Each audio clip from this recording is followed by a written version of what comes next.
वास्तविक संख्या की परिभाषा दो तरह से आती है। आपका पहला परिभाषा ये है कि परिमेय और अपरिमेय संख्याओं के समूह को क्या कहा जाता है?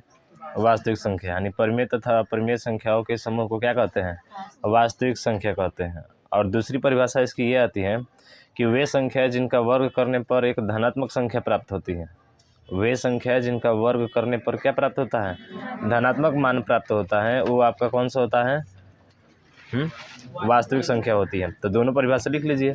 परिमेय तथा अपरिमेय संख्याओं के समूह को, पहली परिभाषा है परिमेय तथा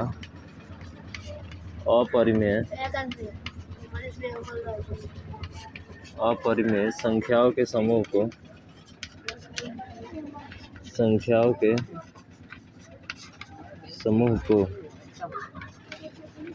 वास्तविक संख्या कहते हैं। वास्तविक संख्या कहते हैं। तो ये इसकी तो पहली परिभाषा है। दूसरी परिभाषा ये है कि वे संख्या जिनका वर्ग करने पर, ये पहली है। दूसरी,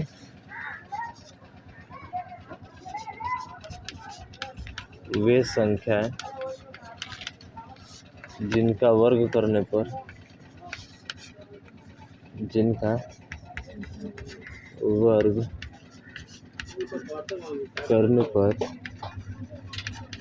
एक धनात्मक संख्या प्राप्त होती है, वास्तविक संख्या कहलाती है। वास्तविक संख्या कहलाती है। परिभाषा इसका समझ में आया है?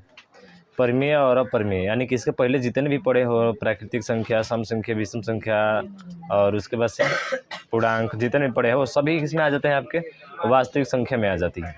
अब देखिए यहाँ पे दूसरा परिभाषा ये बोला है कि वे संख्या जिनका वर्ग करने पर क्या हो? एक धनात्मक संख्या प्राप्त हो। जैसे कि हमने माइनस का जो है यहाँ पे रूट में अगर क्या लिया, यहाँ पे 3 लिया, तो 3 लेने का मतलब जैसे इसका स्क्वायर करते हैं तो इसका 2 बार गुणा होगा। तो √3 में √3 का गुणा करेंगे तो इसे कट जाएगा, क्या बचेगा? यहाँ पे 3 बचेगा। या फिर -√3 का अगर स्क्वायर करते हैं यहाँ से तो इसका भी कितना बार गुणा? 2 बार। अच्छा, इसका मान धनात्मक आया है ना, इसका मतलब ये कौन सी संख्या है? वास्तविक संख्या। इसको भी हल करेंगे तो 2 बार इसका गुणा होगा, माइनस का √3, तो माइनस माइनस क्या हो जाएगा? प्लस हो जाएगा। और 3 में 3 का गुणा करेंगे तो रूट हट जाएगा, केवल क्या बचेगा? 3 बचेगा। वैसे ही -3 है, बताइए क्या ये वास्तविक संख्या है कि नहीं है? क्यों? क्योंकि इसका भी स्क्वायर करेंगे तो क्या आएगा? आपका धनात्मक मान ही प्राप्त होगा। यानी तितली का कितना हो जाएगा? 9, प्लस में आ जाएगा। तो कोई भी संख्या रहे, अगर उसका स्क्वायर करके जो है आप मान निकालते हैं तो हमेशा धनात्मक आना चाहिए, प्लस में आना चाहिए, तभी जो है आपका वो परिमेय संख्या, वास्तविक संख्या होगा, नहीं तो नहीं होगा। अब जैसे हम कह दें कि रूट में जो है -3 है, रूट में क्या है? -3 है, क्या ये वास्तविक संख्या है? तो इसका वर्ग करेंगे, क्या करेंगे हम लोग? वर्ग।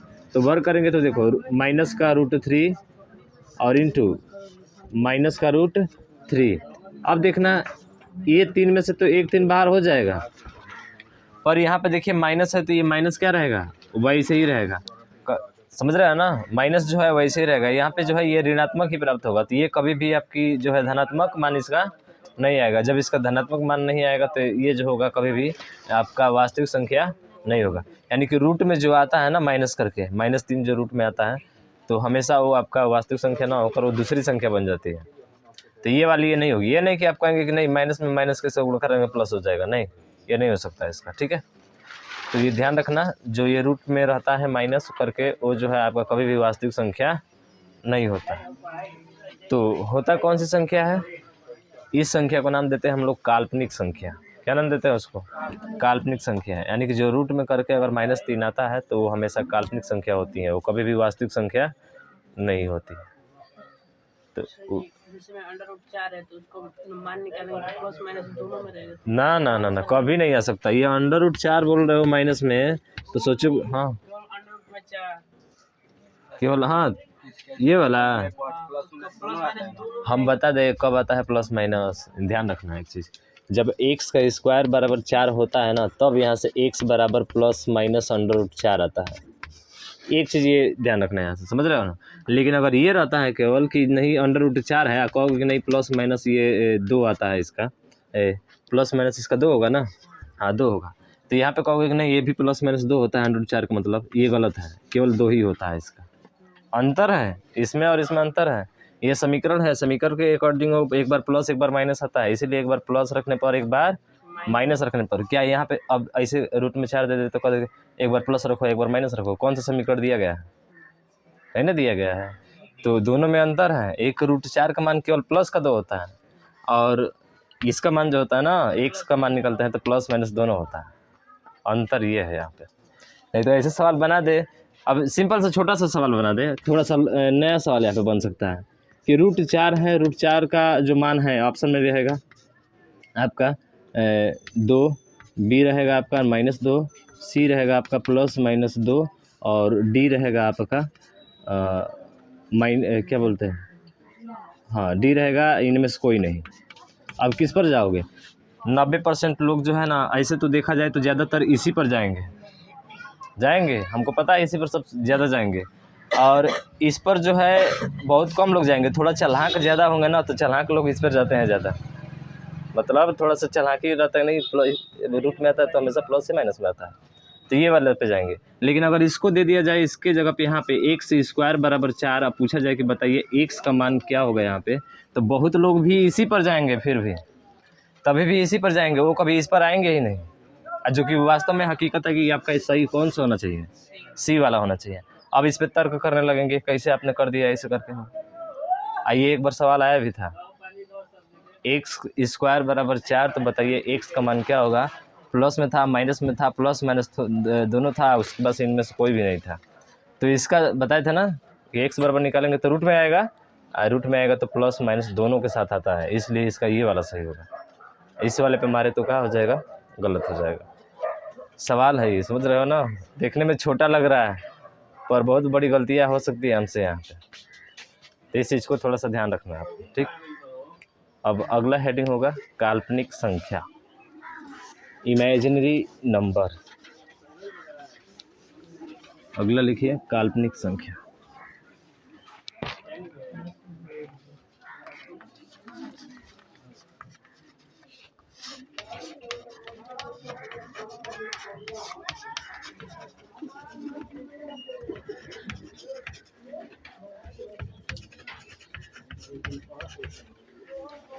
इमेजिनरी नंबर, काल्पनिक संख्या, तो इसमें क्या होगा, वे संख्या जिनका वर्ग करने पर, वे संख्या है जिनका वर्ग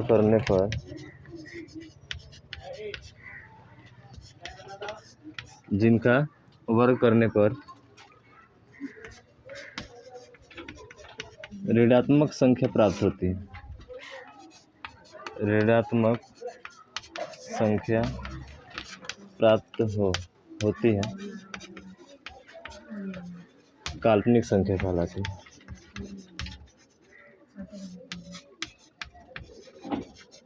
काल्पनिक संख्या कहलाती है, ठीक है। वास्तविक संख्या का ठीक उल्टा होता है। देखो इसी काल्पनिक संख्या को अवास्तविक संख्या भी बोल लेते हैं हम लोग, ठीक है, इसको ध्यान रखना। इसी काल्पनिक संख्या को अवास्तविक संख्या भी कहते हैं, अवास्तविक संख्या।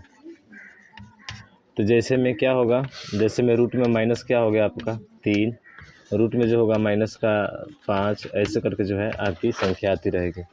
तो ये जो संख्या है रूट में माइनस करके रहेगी, वो संख्या आपकी क्या होगी, काल्पनिक संख्या होगी, ठीक है। कौन सी संख्या होगी आपकी, काल्पनिक संख्या होगी। और 2 स्टार बनाकर लिख लेंगे इसमें कि अगर काल्पनिक संख्या दी रहे, काल्पनिक संख्या आपको दी रहे और इसका पावर सम संख्या, इसका पावर में क्या हो, सम संख्या, तो इसके बराबर जो आता है ना वो हमेशा वास्तविक संख्या आती है। कौन सी संख्या होगी आपकी? वास्तविक संख्या होगी। वास्तविक संख्या। किसी भी काल्पनिक संख्या का पावर अगर सम संख्या होती है तो कौन सी संख्या आती है? वास्तविक संख्या होती है। दूसरा, अगर काल्पनिक संख्या का पावर अगर विषम में होता है तो वो हमेशा आपकी काल्पनिक संख्या होती है।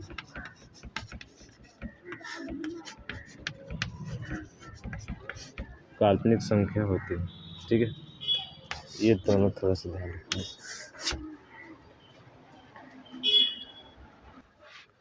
अगला है सम्मिश्र संख्या। सम्मिश्र मतलब दोनों को क्या कर देंगे हम लोग? मिला देंगे। तो दोनों को मिलाने पर जो संख्या बनती है उसे सम्मिश्र संख्या हम लोग कहते हैं, ठीक है। सम्मिश्र संख्या क्या होती है? तो इसमें होगा वास्तविक संख्या आप प्लस माइनस काल्पनिक संख्या, तो दोनों एक साथ आएगी। तो वहाँ पे ये संख्या जो होगी सम्मिश्र संख्या होगी।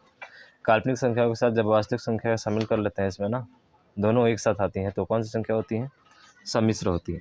जैसे कि रूट में यहाँ पे 3 कर लिए, आप प्लस करके जो है रूट में माइनस का 5 कर लिया, तो ये काल्पनिक संख्या है और ये क्या है? वास्तविक। तो काल्पनिक और वास्तविक संख्याओं एक साथ आती है तो कौन सी संख्या होती है? सम्मिश्र संख्या होती है, ठीक है। उसी तरह से माइनस में भी हो सकता है। माइनस का 7 और माइनस का √5 हो गया, तो ये भी कौन सी संख्या होगी आपकी? सम्मिश्र संख्या हो जाएगी। दोनों एक साथ लेकर आएंगे इसमें, हो गया।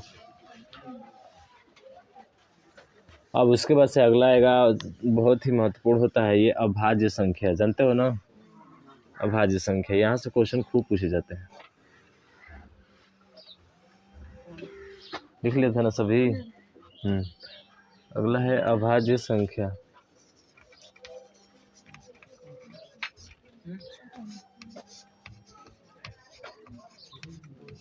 अभाज्य संख्या, इसी को एक और नाम देते हैं ऋण संख्या, ठीक है। ये बहुत पूछा जाता है, ऋण संख्या क्या होती है? अब किसी को पता नहीं होता है। इसको हम इंग्लिश में क्या बोलते हैं? Prime number.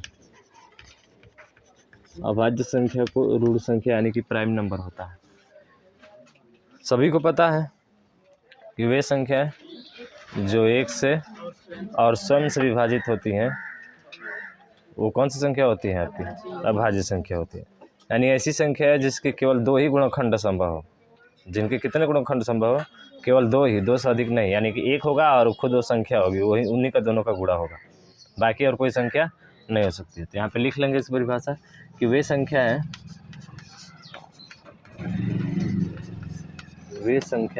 जो 1 से तथा स्वयं से पूर्णतः विभाजित होती हैं,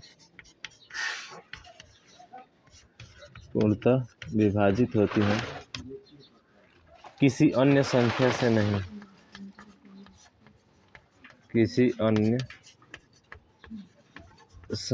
से नहीं,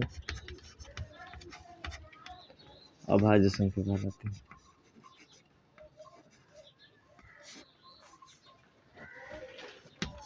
उसे अभाज्य संख्या कहते हैं।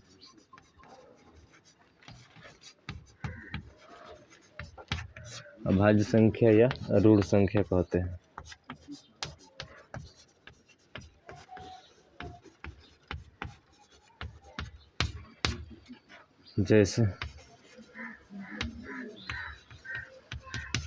जैसे लिख रहे हैं हम, ठीक है। कौन कौन सा है देखो, 2, 3, 5, 7, 11, 13, 17, 19, उसके बाद से 23, 29, 31, 37, नहीं 41, 43,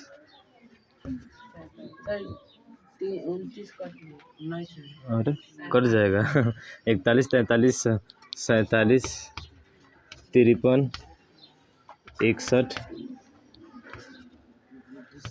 67, 71,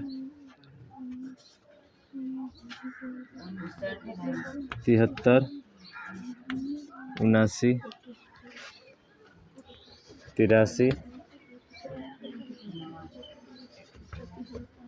89 और 97। यही होते हैं, गिन लो ज़रा।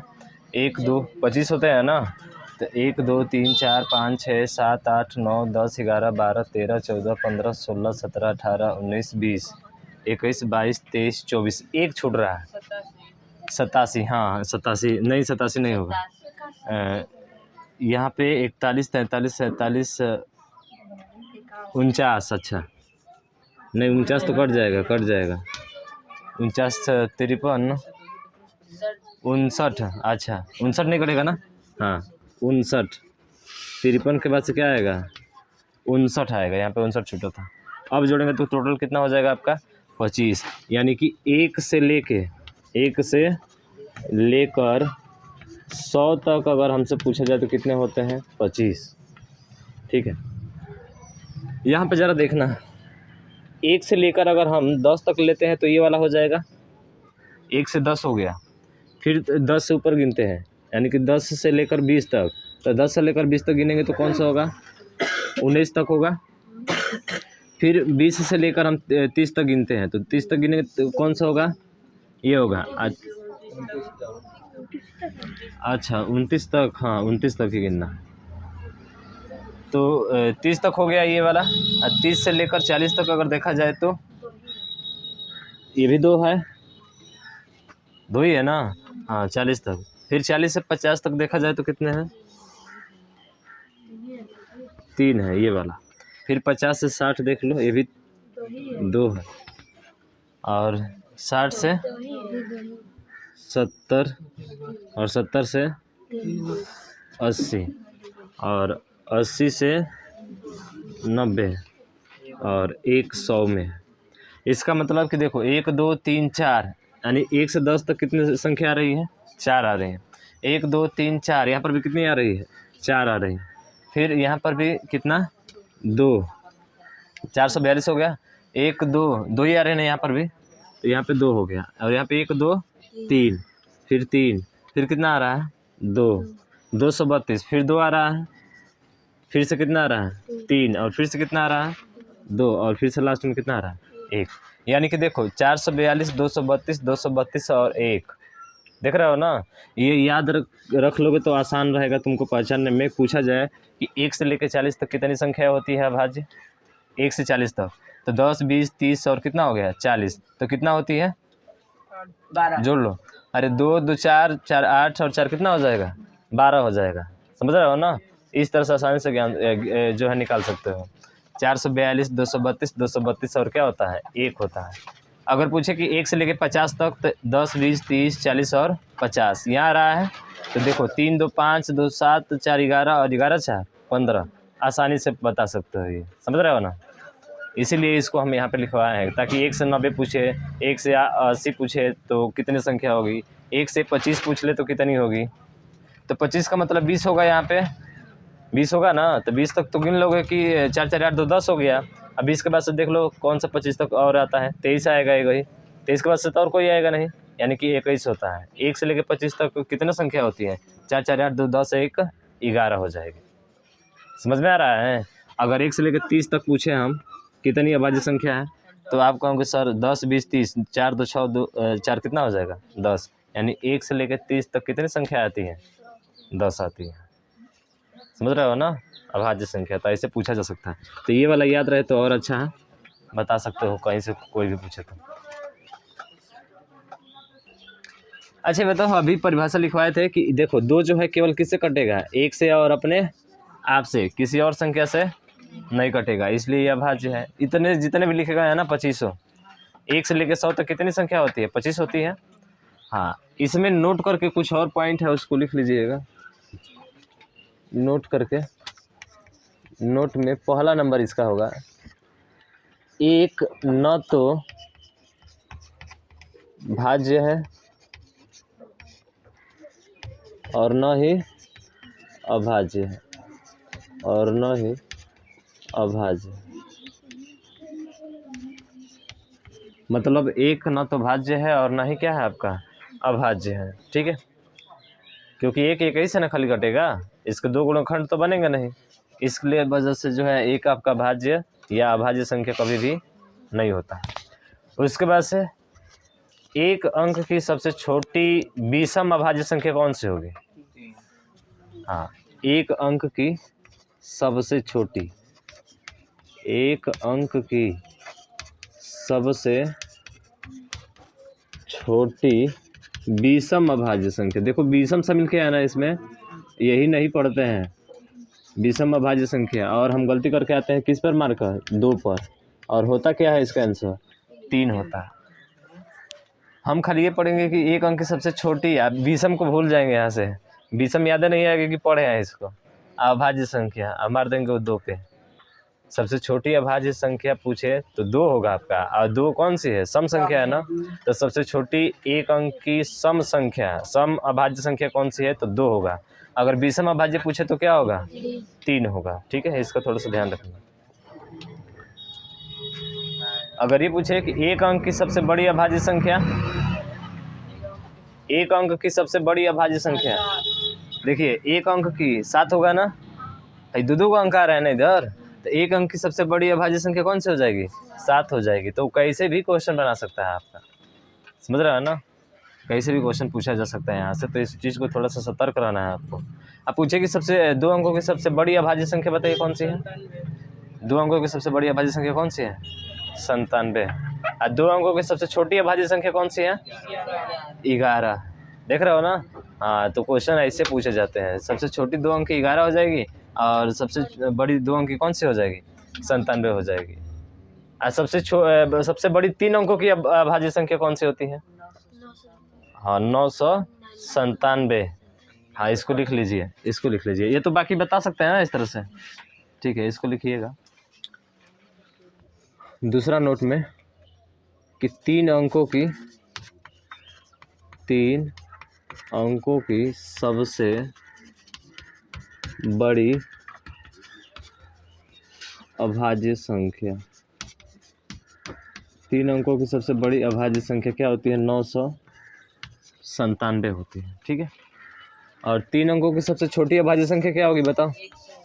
हाँ, 3 अंकों की सबसे छोटी अभाज्य संख्या क्या होगी आपकी? 101 होगी, यानी 101 होगी, ठीक है, 101 होगी।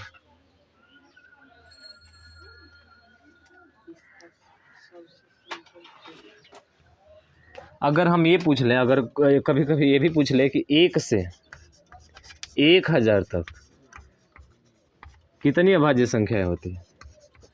नहीं पता ना जी, कितनी अभाज्य संख्याएं होती है? अगर 1000 तक पूछ ले तब तो दिक्कत हो जाएगा। अब कहेंगे कि नहीं 1 से 50 तक, जो 1 से 100 तक जो है 25 होती है, तो इसमें 50 हो जाएगा ना जी।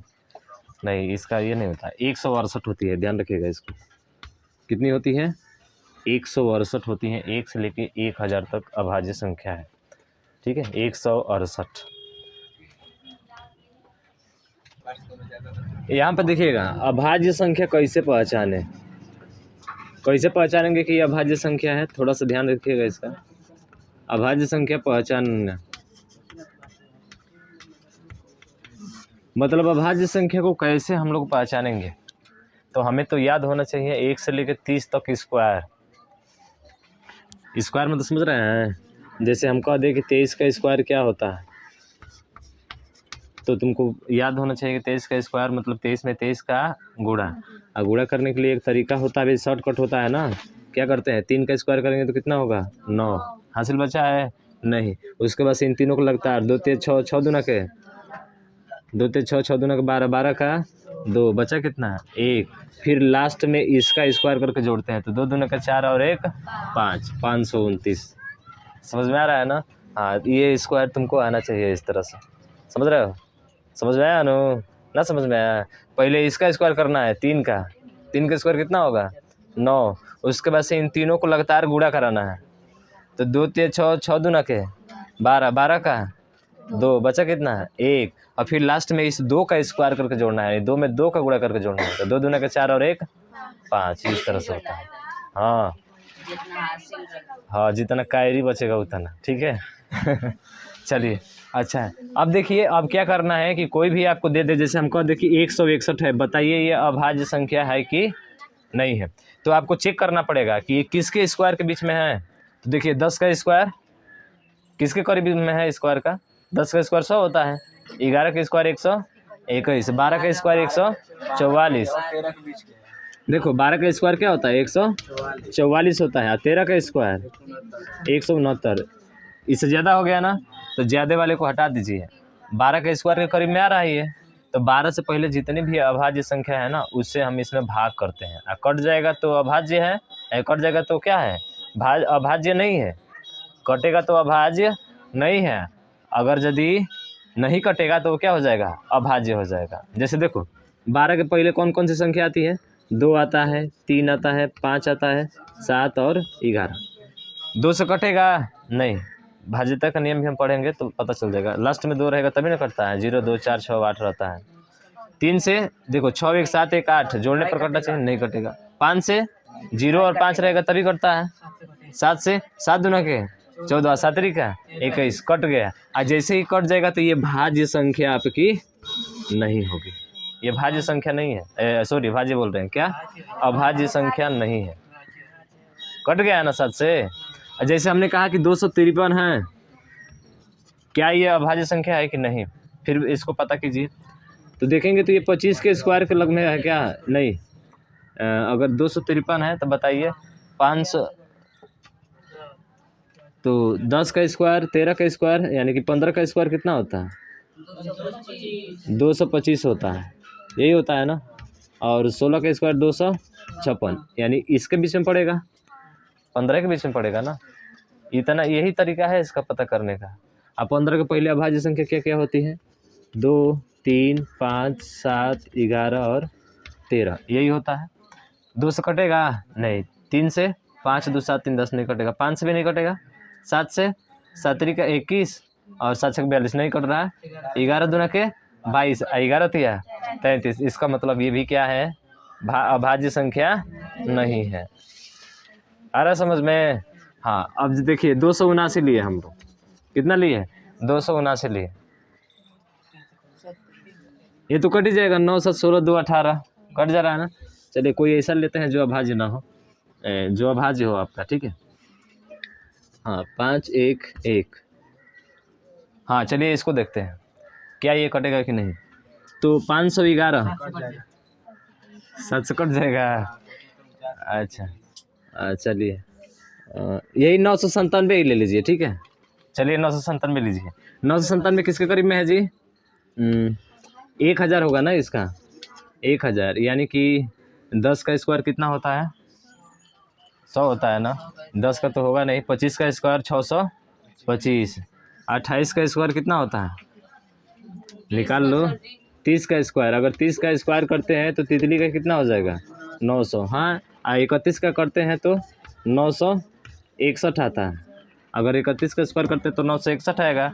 32 का करेंगे तो लगभग 1000 से ऊपर आ जाएगा, 1024। हाँ 32 का स्क्वायर, इसका मतलब 31 का पहले वाला होगा, तो 31 का पहले वाला क्या आता है 29, और उसके बाद से 23, 23 के बाद से 19 17 13 11 7 5 3 2। अब देखो 2 से कटेगा नहीं, 3 से 9 9 18 7 25 नहीं होगा ना, समझ में आ रहा है, ठीक है। 5 से कटेगा नहीं, 7 से देख लीजिए, 7 एकम 7, 7 चौक 28, 7 दूना 14 नहीं कटेगा ये। 11 से 11 9 99 नहीं कटेगा। 13 से 13 7 91, अब बचे यहाँ पे 8 87, 13 5 65, 13 6 78 नहीं कटेगा ये भी। 17 से 17 5 85, 17 5 कितना होगा 85 होगा, और यहाँ पे आपका कितना हो जाएगा 4 और 1 और 47, तो 17 7 119, 17 8 देखिए यार 17 8 कितना होता है 17 7 119 17 8 36 से, यानी 136 हो जाएगा। 136 होगा ना। 17 9 153 नहीं कट रहा है ये, इसका मतलब 17 से भी नहीं कटेगा। 19 से, यानी कि देखेंगे तो यहाँ तक, कहाँ तक, 29 तक ये किसी से भी कटेगा नहीं। और जब नहीं कटेगा तो इसका मतलब ये कौन सी संख्या हो जाएगी? अभाज्य संख्या हो जाएगी। समझ में आ रहा है ना? अब बताइए आप लोग 163 अभाज्य संख्या है कि नहीं? चलिए हल कीजिए इसको। 163 अभाज्य संख्या है कि नहीं? कटेगा तो नहीं है, अगर नहीं कटेगा तो है। बताइए 163 देख लो। ये किसके करीब में है? 12 का स्क्वायर 144 है। 12 से पहले वाले ना, यानी कि 2 से कटना चाहिए, 3 से, 5 से, 7 से और 11 से। 2 से कटेगा नहीं, 3 से, 3 6 9 1 10 नहीं, 5 से ऐसे ही नहीं कटेगा, 0 और 5 होना चाहिए। 7 से देखिए, 7 दूना के 14, कितना बचा? 23, 7 के 21 नहीं कट रहा है। 7 से 11 से देखिए, 11 एकम 11, 53 बचेगा, 11 चौक 44 नहीं कट रहा है। इसका मतलब ये क्या है? अभाज्य संख्या। समझ में आ गया ना? ऐसे करके 4 ऑप्शन आपको दिए रहेंगे, 4 ऑप्शन में चूज करना पड़ेगा कि कौन सा जो है आपका अभाज्य है और कौन सा अभाज्य संख्या नहीं है। क्लियर है? हाँ, अब इसके आगे आएगा आपका अभाज्य संख्या, या जो है इसके बाद से क्या आता है? भाज्य संख्या, यानी कि अ हटा दो, भाज्य संख्या आ जाएगी। तो भाज्य संख्या क्या होगी? जो 1 से कटेगी, अपने आप से कटेगी, किसी और संख्या से भी क्या होती है? पूर्णतः विभाजित होती है, वो क्या कहलाती है? आपकी भाज्य संख्या कहलाती है। और सबसे छोटी भाज्य संख्या कौन सी है जी? 2 4 है। सबसे छोटी भाज्य संख्या क्या है? 4 है। तो ठीक है, लिखिए यहाँ पे भाज्य संख्या। भाज्य संख्या को किस किस नाम से जानते हैं बताइए? भाज्य संख्या को हम लोग संयुक्त संख्या भी बोलते हैं। क्या बोलते हैं जी? संयुक्त संख्या। और भाज्य संख्या को एक और नाम देते हैं, पता है? यौगिक संख्या। क्या नाम देते हैं इसको? यौगिक संख्या। यौगिक संख्या, जिसको हम लोग क्या बोलते हैं? Composite number. Composite number. तो परिभाषा लिख लीजिए इसका। वे संख्या है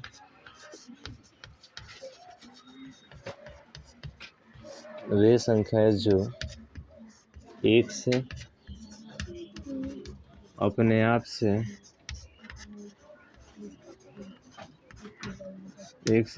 से तथा अन्य संख्या से भी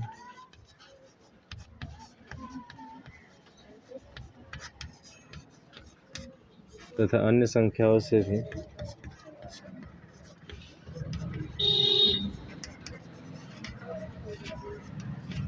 पूर्णतः विभाजित हो जाती है।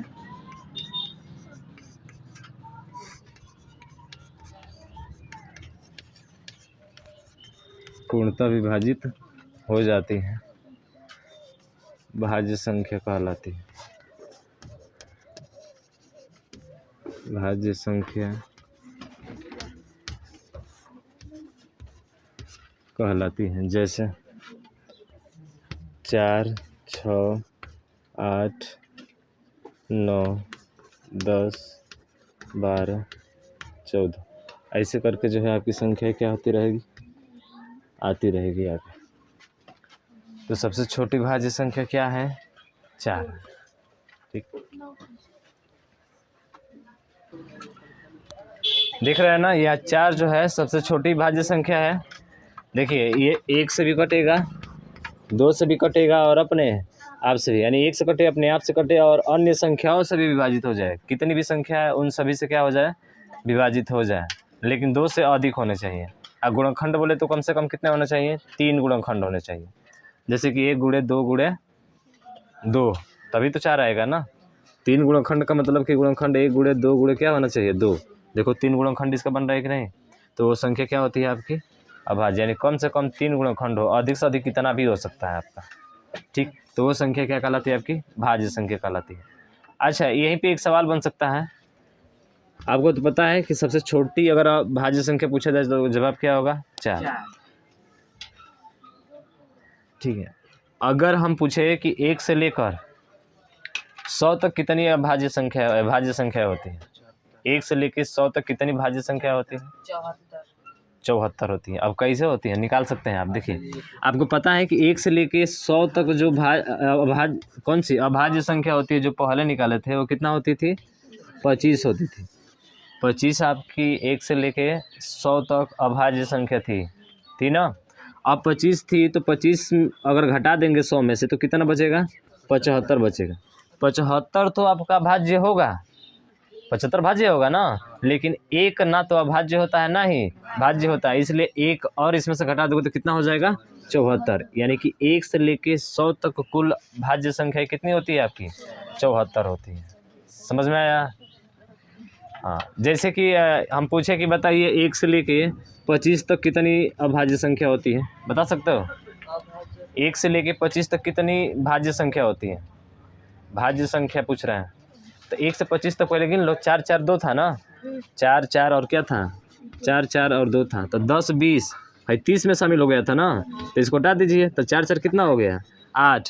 और 25 तक जाना है हमको, तो 10 20 तक तो चले गए, 25 तक जाना है तो 20 के बाद से क्या आता है? 23 आता है एक, और उसके बाद से 29 आता है, तो हमें 25 तक जाना है ना, तो 23 में एक और शामिल होगा, तो 8 एक कितना हो जाएगा? 9 हो जाएगा। 9 हो जाएगा ना, लेकिन 9 से पहले एक और जोड़ना पड़ेगा ना, जो एक ना तो भाज्य होता है ना ही अभाज्य होता है, यानी कि 10 घटाना पड़ेगा। तो जैसे ही 10 घटाएंगे तो कितना हो जाएगा? 4 4 8 1 9, 9 में से जैसे ही 10 घटाएंगे तो कितना आ जाएगा? 15 आ जाएगा। तो 15 आपकी संख्या होती है। कितनी होती है? 15 होती है। निकाल सकते हो। समझ में आ रहा है ना? अरे 1 से 25 तक अभाज्य संख्या जो होती है ना वो आपकी 9 होती है। कितनी होती है? 9। 1 से 25 तक अभाज्य संख्या 9 होती है, तो 9 घटाओगे तो कितना बचेगा?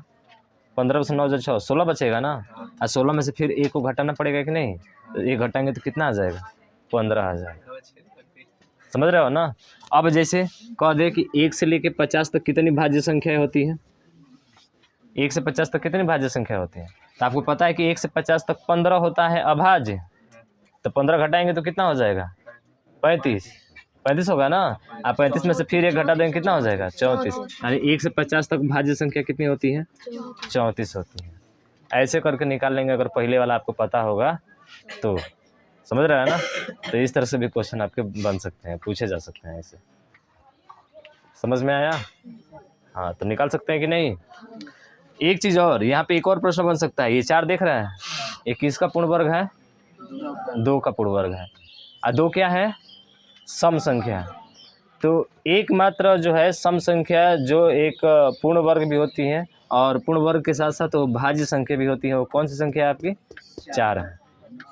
समझ रहे हो ना? ऐसी अभाज्य संख्या जो एक सम संख्या का पूर्ण वर्ग हो, एक सम संख्या का क्या हो? वर्ग हो। सम संख्या का वर्ग का मतलब 2 का क्या है? ये वर्ग है ना। तो ऐसे भी क्वेश्चन पूछा जा सकता है आपसे। तो लिख लीजिए इसमें नीचे करके जो है, हाँ नोट